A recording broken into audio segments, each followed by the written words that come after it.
एक देवी यक्षिणी की मैं हकीकत में बीती हुई घटना का वर्णन करने वाला हूँ, जो अपने गुरु जी के मुख से मैंने सुना है। मैं आपको सुनाने वाला हूँ। यक्षिणियाँ जो होती हैं वो देवियाँ, वो मनुष्यों की तरह ही होती हैं। उनके पास शक्तियाँ अपार होती हैं, लेकिन उनकी प्रवृत्ति भी मनुष्यों जैसी होती है। उनमें भी अच्छी होती हैं, बुरी होती हैं, और बहुत अच्छी भी होती हैं और बहुत बुरी भी होती हैं। तो जैसा साधक होगा, जैसे उसके अंदर के विकार होंगे, जैसा उसका मन शुद्ध होगा, पवित्र होगा, वैसी ही देवियां उसके सामने प्रकट होंगी। तो ऐसे एक साधक थे, उन्हें साधना करनी थी। उन्होंने काफी साधनाएं करी यूट्यूब पर देखकर, लेकिन उसमें सफल नहीं हुए। फिर वो है एक गुरु ढूंढे। यूट्यूब के माध्यम से उन्होंने एक गुरु ढूंढा और उस गुरु के सानिध्य में गए। उन्होंने उस गुरु से प्रार्थना करी कि मुझे साधना करना है। उस गुरु ने भी उन्हें साधना के लिए उपाय बताए, लेकिन उन्होंने कंडीशन रखा। उन्होंने रखा कि मैं आपसे 1 लाख रुपए लूँगा और आपको यक्षिणी देवी की मैं साधना कराऊंगा। तो उन्होंने कहा ठीक है। वो बहुत परेशान थे, उनके पास पैसा नहीं था उस साधक के पास। तो उन्होंने कहीं से इंतजाम किया पैसों का और पैसा लेकर आए, गुरु के हाथ में रख दिया। उस गुरु ने उन्हें पूर्ण रूप से नहीं बताया था कि कैसी साधना है और कहाँ करना है, कैसे नहीं। उन्हें भी जल्दबाजी थी, उन्होंने पूछा नहीं, उनकी भी गलती थी। उन्होंने पैसा दिया, तब उन्होंने गुरु ने बताया कि आपको हम शमशान में साधना कराएंगे और उस साधना में पुरुष की स्त्री नहीं होनी चाहिए, क्योंकि आपको स्त्री रूप में उन्हें सिद्ध करना है। तो जो साधक थे, अब वो नए साधक थे, उन्हें पता नहीं था। तो उन्होंने कहा ठीक है, लेकिन उन्होंने गुरु को नहीं बताया कि मेरे पास एक स्त्री है और मेरे पास एक 7 वर्ष का पुत्र भी है। तो उन्होंने बोला ठीक है। उन्होंने बताया नहीं उन गुरु जी को। और उसके बाद उन्होंने पैसा दिया उन्हें और वो साधना कराना उन्होंने प्रारंभ कर दिया। उन्होंने यही गलती कर दी कि उन्होंने गुरु को बताया नहीं और उन्होंने साधना प्रारंभ किया और उन्होंने सुरक्षा घेरा लगाया। शमशान में ये साधना कराई उनको। 21 दिन की साधना थी। उन्हें अनुभव होने लगे थोड़े बहुत।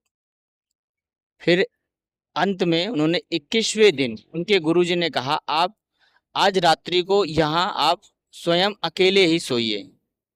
वो डर से भयभीत तो हो गए, लेकिन क्या कर सकते हैं, उन्होंने 1 लाख रुपए दिया था। अब वो वहाँ बैठ गए घेरे के अंदर। तो एक धुआं बनी हुई आकृति उनके समीप आई और घेरा बनने के कारण उनके समीप ना आ पाई।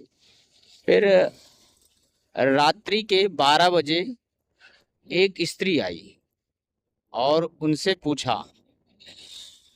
कि आप यहाँ क्या कर रहे हैं। तो उन्होंने बोला कि मैं एक यक्षिणी देवी की साधना कर रहा हूँ।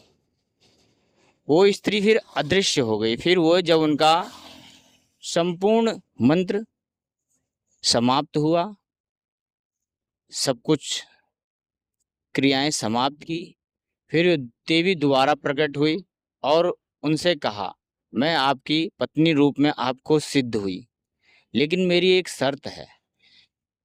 आप मेरे अलावा किसी पर स्त्री के पास नहीं जाएंगे, ना ही उसे रति क्रिया करेंगे। केवल मेरे साथ ही वो सारी क्रियाएं करेंगे जो एक पति पत्नी के साथ करता है। उन्होंने वचन ले लिया और वो फिर चले गए। फिर गुरु के पास गए, उन्होंने गुरु का चरण स्पर्श किया और चले गए। और वो गुरु के बारे में उनको बाद में पता चला कि ये गुरु अच्छे नहीं हैं, केवल ये पैसा लेकर साधनाएं कराते हैं। लेकिन तब तक देर हो चुकी थी। और वो गुरु लोगों से बस पैसे ऐंठते थे और खुद ने कोई साधना नहीं करी थी। केवल वो पैसों के माध्यम से थोड़ा तंत्र जानते थे, किताबों के माध्यम से लोगों को साधनाएं कराते थे और लोगों से पैसा ऐंठते थे। अब वो व्यक्ति रोज रात्रि को वो देवी आती थी, उनके साथ रति क्रिया करती थी, जो एक पति पत्नी के साथ, पत्नी पति के साथ करता है। अब वो देवी बहुत शक्तिशाली और तुमने प्रथम बार केवल एक ही साधना करी और उस देवी की साधना करी, किसी बड़े देवी देवता की उपासना साधना नहीं करी है। इससे उनके अंदर तपोबल ना होने के कारण उन साधक का जो ऊर्जा था शरीर का वो धीरे धीरे समाप्त होने लगे, वो दुबले होने लगे। अब उन्हें अपने अंदर कमजोरी महसूस होने लगी। वो गुरु के पास गए तो गुरु ने कहा ये तो स्वाभाविक है, आपके साथ होगा। अब गुरु को भी ज्यादा पता नहीं था। फिर उन्होंने क्या किया, गुरु की एक बात याद आई, अगर मैं उसका वचन तोड़ देता हूं तो वो देवी चली जाएगी। लेकिन उन्हें पूर्ण रूप से ज्ञात नहीं था कि उनके साथ क्या घटित होने वाला है। उन्होंने क्या किया, उनकी पत्नी ने उन्हें अपने घर पे बुलाया, क्योंकि काफी दिन से वो अपनी पत्नी से अलग रह रहे थे। तो उन्हें याद आया कि अब यही वो पल है जो मैं कर सकता हूँ। और उनके पुत्र का जन्मदिन भी था तो वो गए, पुत्र का जन्मदिन मनाया और वो अपने पत्नी के साथ अकेले कक्ष में गए और वही क्रियाएं करने लगे। और इतने में उनकी पत्नी मूर्छित हुई और वह बेड से नीचे गिर गई। और उनके पति उनको जगाने लगे, नहीं जगी। फिर वो सभी लोगों को एकत्रित किया, उनको हॉस्पिटल में दिखाया, आराम नहीं हुआ। फिर उन्होंने अपने गुरु को बुलाया, गुरु आए, कुछ उन्होंने तंत्र मंत्र किया जिससे उनकी पत्नी की प्राण बच पाया। लेकिन उस गुरु ने कहा आपने गलत किया है, आपने वचन तोड़ा है। तो आपकी पत्नी को तो हम अभी बचा लाएं, लेकिन अब ये बचेगी नहीं, इसकी मृत्यु हो जाएगी। और कुछ दिन पश्चात उनकी पत्नी की मृत्यु हो गई। तब जो अब ये सोच रहे हैं अब क्या किया जाए, तो उस यक्षिणी ने इन्हें धन भी काफी मात्रा में दे दिया था, इधर उधर से अर्जित करा दिया था। ये चीजें उन्होंने साधक ने बताई नहीं, लेकिन वो काफी धनवान हो गए थे। 5-6 करोड़ की संपत्ति उनके पास आ गया था। अब वो साधक बड़े परेशान हुए और वो गुरु दोबारा उसी गुरु के पास गए। तो उस गुरु ने कहा ठीक है, मैं उस देवी को आपसे दूर कर दूंगा, मुझे 3 करोड़ रुपए आपसे चाहिए। तो अब वो परेशान थे, क्या करें, पीछे जाए तो खाई, आगे कुआं। तो उन्होंने पैसे लाकर 3 करोड़ उस गुरु के हाथ में रख दिया।